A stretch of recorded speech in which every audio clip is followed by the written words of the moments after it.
तो हमेशा उन्होंने बताया कि 14 अक्टूबर 1956 को बाबा साहब ने दीक्षा ली।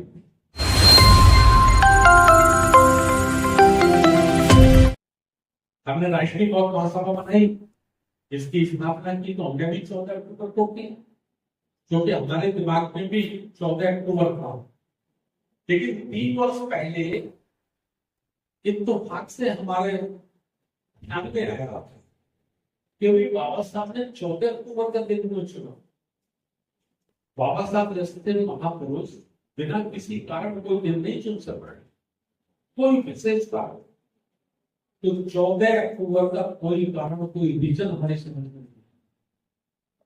फिर हमको पता चला कि उस दिन 14 अक्टूबर के साथ साथ अशोका विजयदशमी,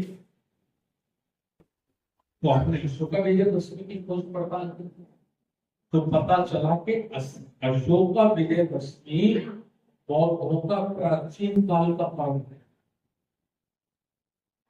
सम्राट अशोक ने कलिंग की युद्ध जीतने के बाद जब वो विचलित हो गए थे, बहुत परेशान हो गए थे, लोगों का यहाँ तक कहना है कि लाठियां देखकर उनको ये लगा कि मैं भी आत्महत्या कर लूं। उससे बहुत विचलित हुए, बहुत परेशान हुए, और फिर वो भिक्षु संघ की संगति में आए, और भिक्षु संघ से जब उनको बुद्ध का ज्ञान प्राप्त हुआ, बुद्ध का शांति का संदेश प्राप्त हुआ, तो उन्होंने संकल्प लिया कि ये मुझसे बहुत बड़ा पाप हुआ था। एक राज्य को जीतने के लिए मैंने लाखों बहन विधवा कर दी, मैंने लाखों बच्चे अनाथ कर दिए, बेघर कर दिए। तो उसका पश्चाताप करके उन्होंने बुद्ध की दीक्षा ली। 10वीं के दिन वो दीक्षा ली, और उसको उसी दिन से अशोक विजयदशमी के नाम से उसको माना गया, और बौद्धों का एक त्योहार हो गया, बहुत बड़ा त्योहार हो गया, जन जन में हो गया। ठीक है, लेकिन उस समय तो सुनने की हत्या करने के बाद जब शासन सत्ता अपने हाथ में ले ली, तो उन्होंने कहा भाई ये तो प्रजा में है, विजयदशमी तो प्रजा में है, तो इसको खत्म तो किया नहीं जा सकता, प्रजा से तो बहुत जल्दी नहीं निकाला जा सकता। तो उसका ब्राह्मणीकरण किया, काल्पनिक नाम को उससे जोड़कर, तो गांव में रामायण की कथा कर हमारे पूर्वजों के दिलो दिमाग में उसी को बिठा। तो बाबा साहब ने ये सोचा कि मैं अशोका विजयदशमी को दीक्षा लूंगा, तो ये हमारा जो प्राचीन काल का त्योहार है ये पुनर्जीवित हो जाए। और वो सब उनकी चाहत थी कि मुझे अगर 5 वर्ष का भी समय मिला तो मैं संपूर्ण भारत को दोबारा से बौद्ध में करूं। ठीक है, लेकिन वो 48-49 दिन हमारे बीच में रहे, उनको समय नहीं मिल पाया। लेकिन हम जो उनके अनुयायी हैं, हमने अशोका विजयदशमी को तो बंद करके उसमें लगा दिया, संदूक में 14 अक्टूबर पकड़ दिया।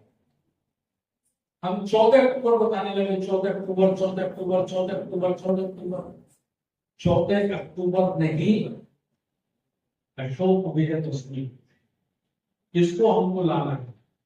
ठीक है, पूरे देश के लोगों को हमको बताना है कि बाबा साहब ने जो धम्म चक्र प्रवर्तन किया था वो अशोक विजयदशमी को किया था। इत्तेफाक से उस वर्ष अशोक विजयदशमी 14 अक्टूबर के दिन पड़ी थी। ठीक है, जैसे बुद्ध पड़ती है, कभी 5 मई को पड़ती है, कभी 13 मई को पड़ती है, कभी 25 मई को पड़ती है, कभी 20 मई को पड़ती है ना। जैसे 2024 में अशोका विजयदशमी 12 अक्टूबर को पड़ रही थी, तो हमें 14 अक्टूबर को माइनस करना है पूरे देश में, है ना, और अशोका विजयदशमी को दोबारा से लाना है। और ये बताना है देश के एक एक बच्चे को, एक एक व्यक्ति को, कि अशोका विजयदशमी जो है इसका जो लिंक है, इसका जो कारण है वो अशोक धर्म की, अशोक सम्राट की धर्म दीक्षा से है। ठीक है, और बाबा साहब शायद उनको समय मिलता तो बाबा साहब इसको पूरे देश में दोबारा से जीवित कर देते। है ना। लेकिन बाबा साहब ने ये तो इतना, बाबा साहब की बेटों को करना पड़ेगा, उनके नाती पोतों को करना पड़ेगा। दूसरा सवाल हमारे बीच में ये खड़ा होता है कि नागपुर को ही क्यों चुना। फिर बाबा साहब तो बॉम्बे में कर सकते थे, आगरा में कर सकते थे, नहीं भी कर सकते। तो इसके लिए हमने बाबा साहब डॉक्टर अम्बेडकर जी का जो 15 अक्टूबर का भाषण है उसको पढ़ा। तो बाबा साहब उसमें कहते हैं कि कुछ लोगों ने मुझे कहा कि शायद बाबा साहब ने नागपुर का पीछा इसलिए रखा कि वहां आरएसएस का हेडक्वार्टर है। बाबा साहब कहते हैं आरएसएस का हेडक्वार्टर है, ये तो मैंने सोचा ही नहीं कभी, मेरे तो दिमाग में ही नहीं ना। प्राचीन काल में बौद्ध धर्म का जो प्रचार करने वाले कट्टरपंथी लोग, मजबूत ताकतवर लोग थे, वो नागवंशी थे। वो नागवंशी लोग थे और उन नागवंशी लोगों की राजधानी नागपुर थी। ये बाबा साहब के भाषण में ये मैं नहीं बोल रहा हूं, इसलिए नागपुर को चुना। तो ये दो बातें हमें देश के करोड़ों करोड़ों लोगों को बतानी है कि बाबा साहब की जो धर्म दीक्षा थी वो अशोका विजयदशमी को थी, और नागपुर जो कि प्राचीन काल की नागों की राजधानी था नागवंशियों की, इसलिए उसको रखा गया थी। इसलिए अपने इसका पूरे देश में होर्डिंग्स लग रहे हैं, वॉल पेंटिंग हो रही है, 20 लाख से ज्यादा 10 भाषाओं में पर्चे चिपके बैठे हैं। हम यही दो बातें बता रहे हैं पूरे देश को, यही दो बातें बता रहे हैं। देखिए, जिस समाज का इतिहास मजबूत होता है वही समाज शासक होता है, वही समाज राज्य करता है। गलत बात के सही है ना। तो हमें हमारा इतिहास मजबूत करना है, हमें हमारी संस्कृति मजबूत करनी है। और जो उन्होंने 22 जनवरी को झंडे लगाए थे ना, उसका काउंटर करना। लेकिन किसी आलोचना करना, किसी को गाली देना, ये कोई समाधान नहीं है, इससे कोई भला होने वाला नहीं है। बुजुर्ग कहते थे कि किसी की लकीर को पकड़ने से, किसी की लकीर को पिटाने से उसकी लकीर छोटी होने वाली नहीं है। अगर उसकी लकीर को छोटा करना है तो अपनी लकीर उससे बड़ी करो, है ना, उससे बड़ी करो। तो हमने हमारी राष्ट्रीय पौध महासभा और संत कबीर बुद्ध संगठन जितने सबको अपील की है पूरे देश में कि भाई अशोका विजयदशमी के दिन कम से कम 1 करोड़ पंछी के झंडे हर घर पे लगना चाहिए।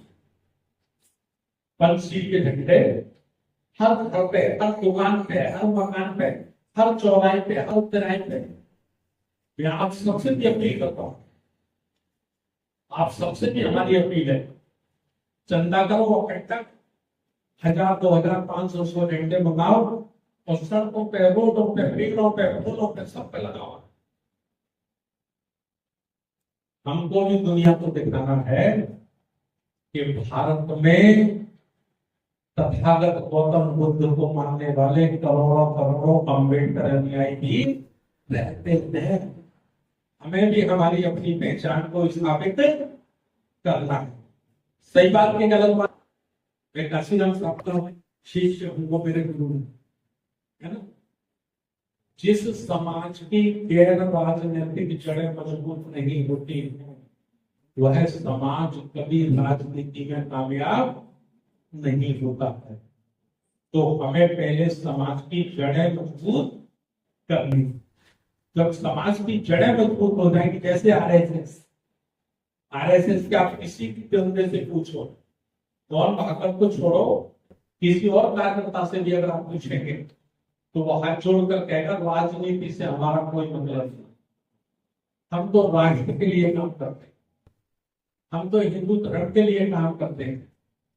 लेकिन मैं एक सवाल पूछता हूं, आरएसएस से बड़ा कोई राजनीतिक, आरएसएस से बड़ा कोई है? सारा नेशनल, सारा कंट्रोल किसके हाथ में है? राष्ट्रपति कौन बनेगा, कौन तय करता? प्रधानमंत्री कौन बनेगा, कौन तय करता? मुख्यमंत्री कौन बनेगा, कौन तय करता? आरएसएस करती कि नहीं करती? करती है ना, तो 2% ब्राह्मण जब इतनी ताकत अपने पास पैदा कर सकते हैं कि उनकी मर्जी से ही राष्ट्रपति बनेगा, उनकी मर्जी से ही प्रधानमंत्री बनेगा, उनकी मर्जी से ही मुख्यमंत्री बनेगा, तो ये 40 करोड़ बाबा साहब की औलादे इतनी ताकत हम लोग पैदा नहीं कर सकते। कर सकती, बस ये सोच लो कि मैं नहीं बनूंगा। जब तक आप ये सोचते रहेंगे कि मैं बनूंगा, तब तक वो ताकत आपके हाथ में नहीं हो सकती। अगर मौन भागवत ये सोच ले कि मैं प्रधानमंत्री बनूंगा, तो ताकत नहीं होगी। और जब मौन भागवत ने सोच लिया मैं नहीं बनूंगा, तो पावर उसके पास है कि नहीं। तो मैं सारे लोगों से ये अपील करता कि भाई एमएलए एमपी जो बनेगा बनता रहेगा यार, हम लोग समाज बनाने के काम में समाज बनाओ, और जब समाज बन जाएगा तो हमारे बच्चे, हमारे नाती पोते इस देश के हुक्मरान बनेंगे, इस देश के मालिक जो सब बनेंगे कि नहीं बनेंगे। लेकिन इस पीढ़ी को त्याग करना पड़ेगा। बाप त्याग करेगा तभी औलाद बनेगी, और बाप त्याग नहीं